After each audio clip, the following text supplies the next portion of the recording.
cáncer de mama, pero solamente para poner esto en perspectiva, diríamos que el cáncer de mama, si bien es cierto que es un problema de salud importante,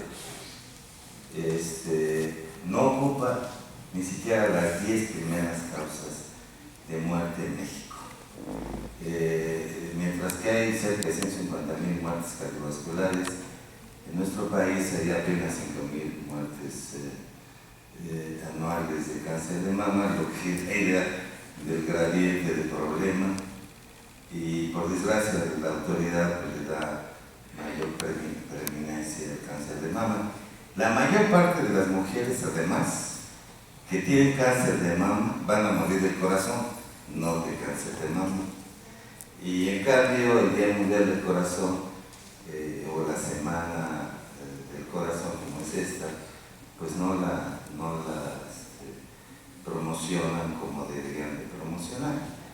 Pero si Dios quiere y la vida es justa y no le deseo nada de mal, es el director del IMSS va a morir del corazón y no de cáncer de mama. De eso estoy muy claro. De eso estoy muy claro, ¿no?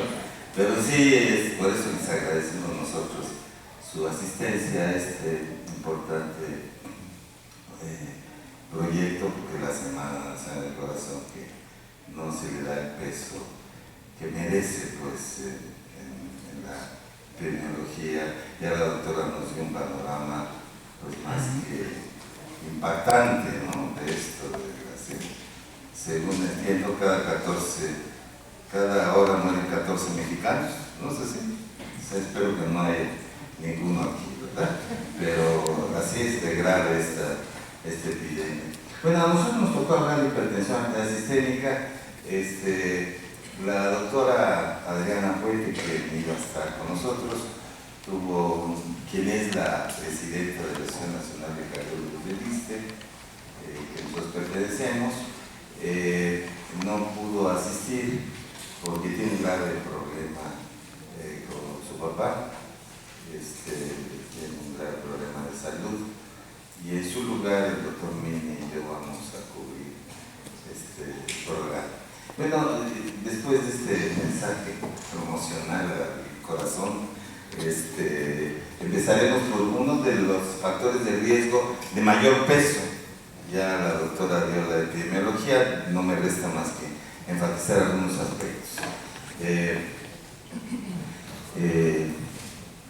Pues miren, esto apareció hace unos años, ¿no?, en esta revista muy conocida.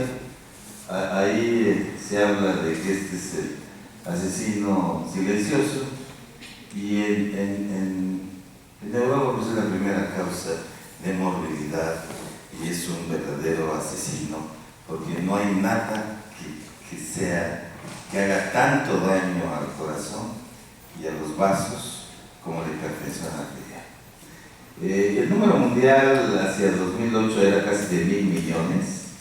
Naturalmente, en los países llamados en desarrollo, como le hace pobres como el de nosotros, la prevalencia es mayor que en los países desarrollados, pero el número total hacia el 2500 será de 1.500 millones de habitantes, ¿no? O sea, una proporción enorme, pues. Imagínense ustedes nada más la cantidad de pacientes que va a haber. En México, pues ya la doctora lo dijo con mucha claridad, el 60.5% de la población mexicana adulta tiene al menos un factor de riesgo cardiovascular: hipertensión arterial, dislipidemia, diabetes, tabaquismo u obesidad. Así que hay más de 30 millones de mexicanos que tienen factores predisponentes para tener enfermedad cardiovascular. Contrástenlo ustedes con el cáncer de mama, que siempre le damos importancia, pero vean ustedes el mega problema de salud que existe del corazón, y aquí estamos una pequeña comunidad de interesados en ello. Deberíamos tener el Estadio Azteca, ¿no?, para que todo el mundo estuviera sensibilizado a este problema, ¿no? Este es el estudio Flimex, por ejemplo. Participó el doctor Mini. Es el estudio más grande probablemente de prevalencia de hipertensión arterial, aunque tiene algunos años tiene todavía vigencia, pero lo que les quiero destacar aquí es que, bueno, pues esto se dispara alrededor de los 50 años y va creciendo, nunca decrece, pues la prevalencia aumenta. Pero nótese que este asunto empieza desde décadas. Ya, por ejemplo, un varón de 30 años, 35 años, ya hay el 15%.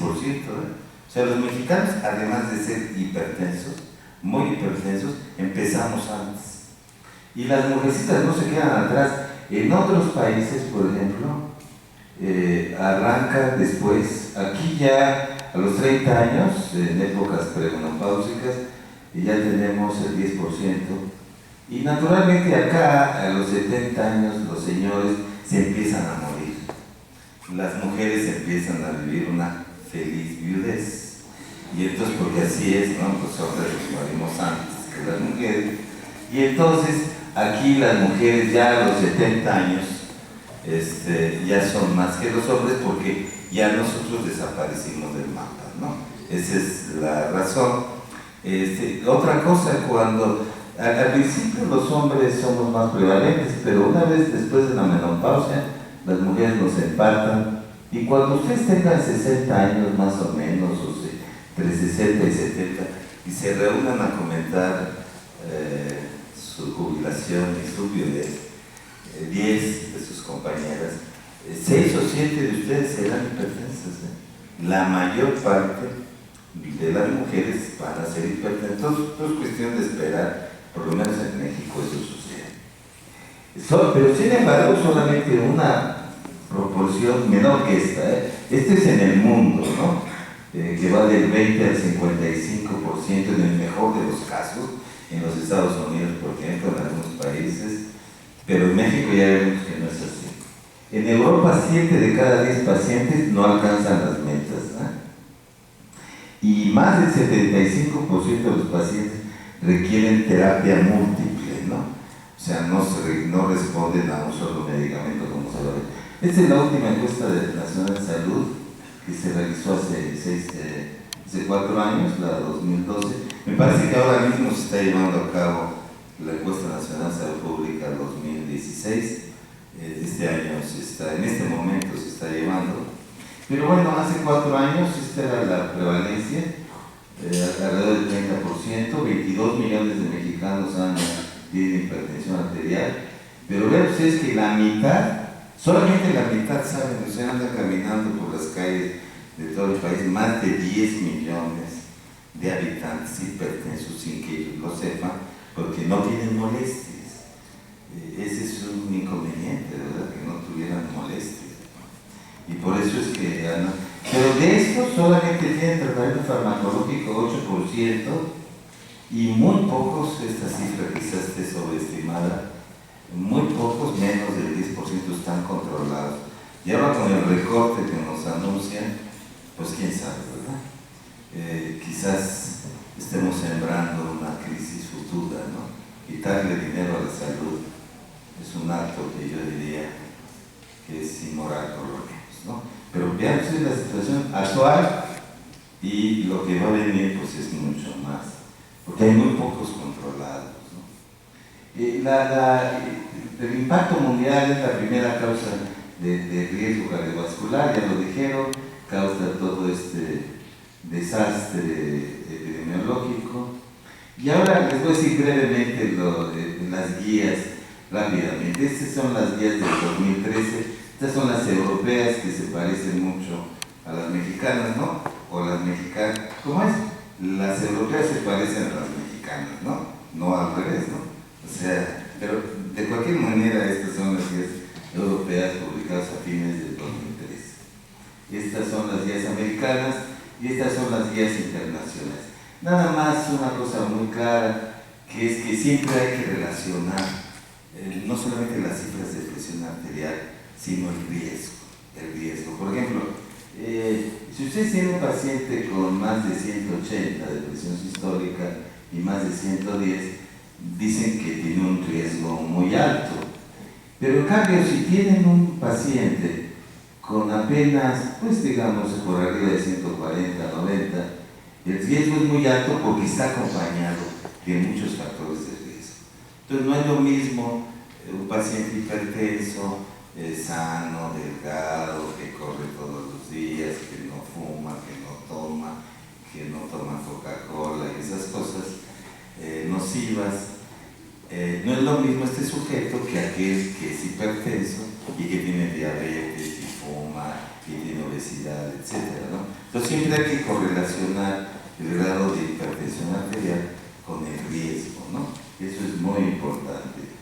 Por ejemplo, en algún estudio se determinó que la frecuencia, en España por ejemplo, lo típico del mexicano, por ejemplo, es muy parecido en España. La mayor parte de los pacientes que vemos en la consulta no son pacientes de bajo riesgo, ¿no? Casi siempre vemos pacientes con comorbilidades, ¿no? Como es así. Entonces, la diferencia, raramente vemos un paciente en el consultorio sin factores de riesgo adicionales a la hipertensión arterial. Lo común es ver pacientes con mucho, ¿no? Diabéticos, fumadores, con sobrepeso o diabéticos, ¿no? Por ejemplo, ya se va a hablar de esto, ¿no? El 70% de los pacientes de atención primaria son de muy alto riesgo, ¿no? Y a estos a los que no hay que escatimarle gastos porque están en mucho riesgo, ¿no?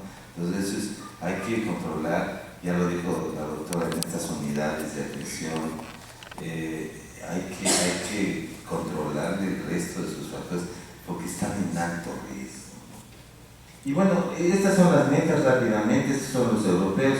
En general, nosotros decimos que más arriba de 140-90, si es el límite, pues recuerden que este es el promedio de presiones arteriales, porque aquí no hay que tomar en cuenta las presiones episódicas.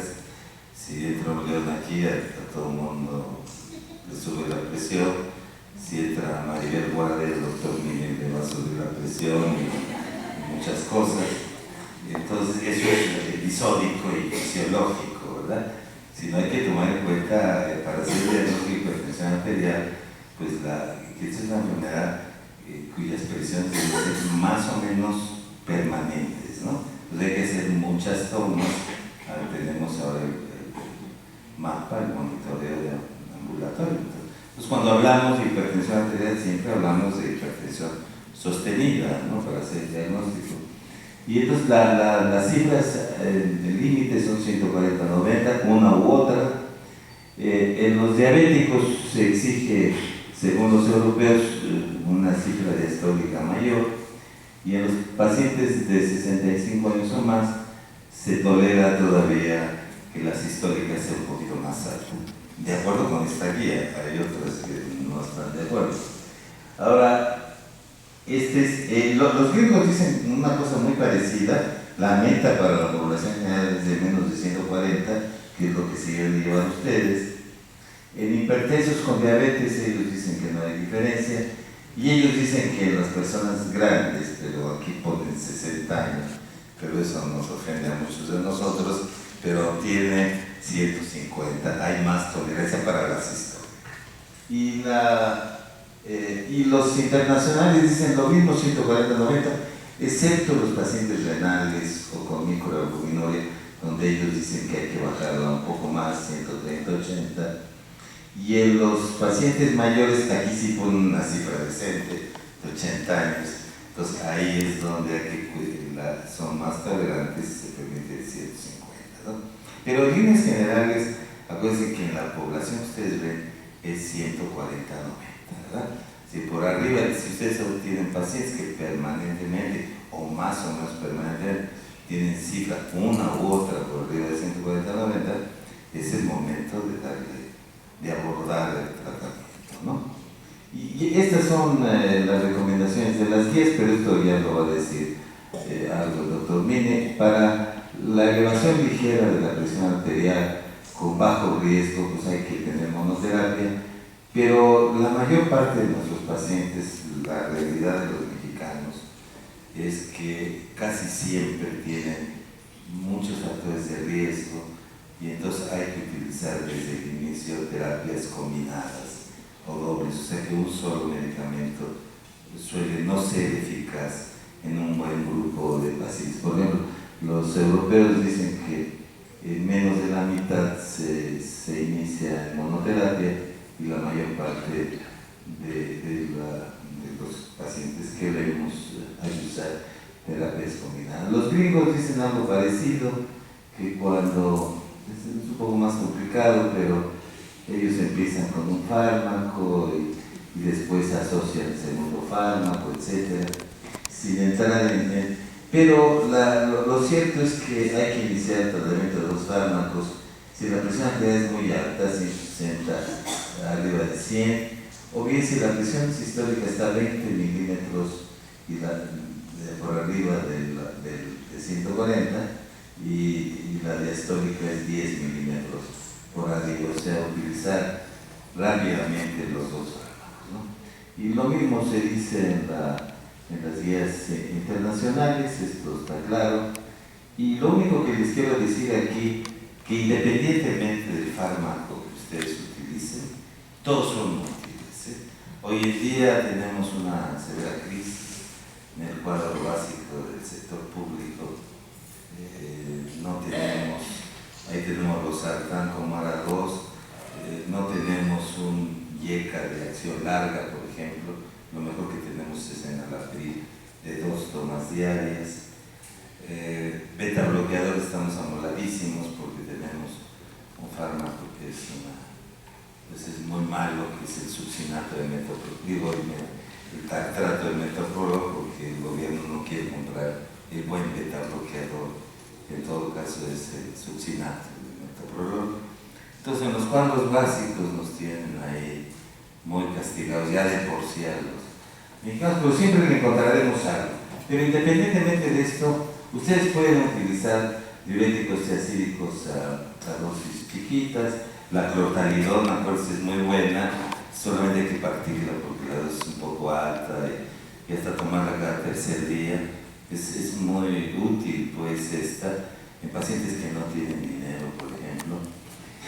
De beta bloqueadores, pues tenemos este inconveniente en el cuadro básico, pero tenemos muy buenos en el mercado en general, calcioantagonistas inhibidores de la ECA o antagonistas de los receptores de angiotensina. Este es nuestro menú, digamos, ¿no? Hay de diferentes precios, de diferentes cosas, pero no olviden siempre que el paciente, cualquiera que tome, es útil.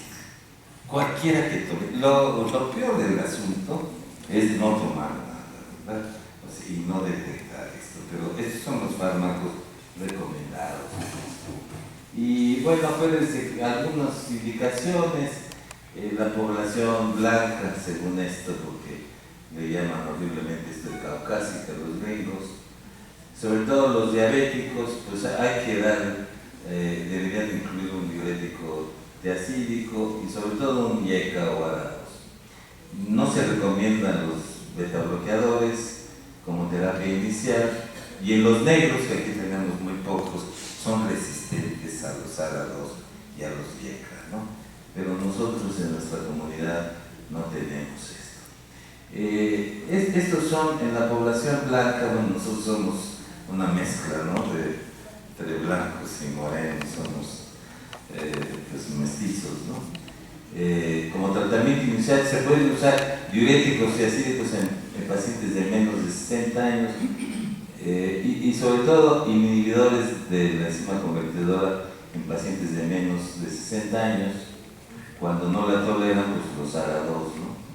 Y en los pacientes de más de 60 años, los calcioantagonistas, ¿no? Estos con los diuréticos, ¿no? En pocas palabras, en las personas, digamos, que van envejeciendo son más útiles los calcioantagonistas y los tiacidas, y en los más jóvenes los IECAs, ¿no? Y en la población negra, como dije, el tratamiento debe ser a base de tiacídicos y calcioantagonistas. Bueno, estas son las situaciones clínicas. Si el paciente tiene enfermedad cerebral previa, debe tomar un IECA o un ARA2. Si ya tuvo un infarto del miocardio, debe tomar un beta bloqueador, un IECA y un ARA2. Si tiene insuficiencia cardíaca, un diurético, beta bloqueador, IECA y uno de los antagonistas de la aldosterona. Y todos los pacientes con diabetes e insuficiencia renal crónica o proteinuria deben ser manejados con yecas o árabos, ¿no? Este cuadro pues, es orienta muy bien en la prescripción en general, ¿no? Que podemos hacer, aunque sea ahora. Y estas son las recomendaciones, ¿no? Hoy en día asociamos diuréticos con ARA2, con antagonistas del calcio, con yecas, pero nunca hay que casar a los primos hermanos, ¿no? Los yeca y los ARA2 nunca hay que combinarlos, ¿no? Esa es una combinación nociva, ¿no? Entonces esto para que lo lleven muy claro, eso no se debe de hacer. Estas son las que están gruesas, son las preferentes, las demás son útiles o posibles, ¿no? Dependiendo de cada caso, ¿no? Bueno, hay algunas cosas como la enfermedad renal, como dije antes, son los YECA y ARA2. En la enfermedad cardíaca se pueden utilizar diferentes fármacos. En el síndrome metabólico, por ejemplo, hay que utilizar, por ejemplo, YECAs, ARA2, calcio antagonistas, ¿no? Porque son pacientes, digamos, como prediabéticos. Las claves de la elección son considerar el efecto de los fármacos sobre la lesión silente, considerar el uso de combinaciones fijas para mejor adherencia. Siempre es preferible tomar combinaciones para evitar la ingesta de muchos fármacos. Y bueno, por ejemplo, este estudio muestra que la adherencia a los antihipertensivos es más alta cuando se toman de manera combinada. Y estos son los mensajes a llevar a casa. Considerar la relevancia de conseguir la meta de la presión arterial lo antes posible. Entonces nosotros tenemos una cultura médica mala porque en el momento en que prescribimos, soltamos al paciente. Ninguno de ustedes le pregunta al día siguiente o la semana si está tomando el medicamento, porque no empoderamos al paciente, ¿no? Sino que los poderosos son los doctores, ¿no? Entonces, si ustedes terminan, bueno, nosotros, en general es la educación médica que nos han dado en el occidente, no nomás en México, ¿no? Y ahí termina nuestra labor, ¿verdad? Pero esta es apenas la mitad de la labor, ¿no? Ahora hay que ver si el paciente toma el medicamento y a ver si le baja la presión. Y eso no lo hacemos. No lo hacemos en general. No vigilamos. Y en el sector salud le dan citas 6 meses después. Y luego nos decía una alumna mía que trabaja en esta institución, que está este sujeto, que es sus comentarios, que ve 30 pacientes, una especialista, en una mañana. Digo, ver 30 pacientes y no ver nada, pues es una cosa antiética, que no es posible, no le da tiempo uno ni de saludar al paciente, menos de tomar la presión, porque el que debe tomar la presión es uno, el médico, no la enfermera, ni la recepcionista, ni el estudio, es el médico. Entonces, para ver 30 pacientes, como lo ve mi alumna, aquí en uno de los hospitales grandotes del Seguro Social, pues es hacerse, con todo respeto, güey. No se puede hacer medicina así.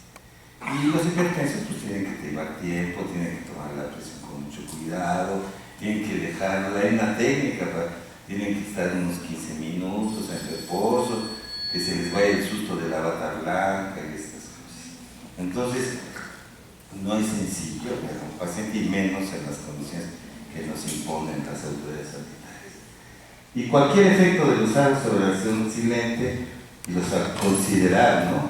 Y considerar las combinaciones fijas. Y pues con esto espero que haya quedado claro. El mensaje ha sido breve, pues, pero no olviden que la hipertensión arterial es un asunto grave de salud pública que afecta a millones de mexicanos y que no es una cosa del cardiólogo ni del internista, es de la comunidad médica, Todos somos responsables. Todos somos responsables en este asunto. La hipertensión arterial no es una enfermedad que le pertenezca a alguna especialidad. Solamente pues, aquellos casos que no responden a la terapia, pues hay que mandarlos con el cardiólogo o con un infarto o esas cosas, pero la hipertensión arterial es asunto de todos y es responsabilidad de todos los mexicanos. No hay que dejárselo a nadie, ni siquiera a las autoridades, esas menos. Esas menos, esas lucen por su ignorancia y responsabilidad, ¿no? Les agradezco mucho su presencia.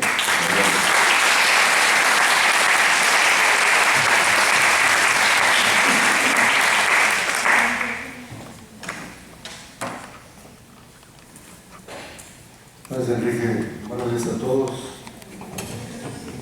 Una de las razones por las cuales las autoridades y los medios de comunicación tienen preferencia para hacer estas campañas tan exitosas como el caso de mama, que nadie critica, pues es una enfermedad que diagnostica a tiempos salvavidas, es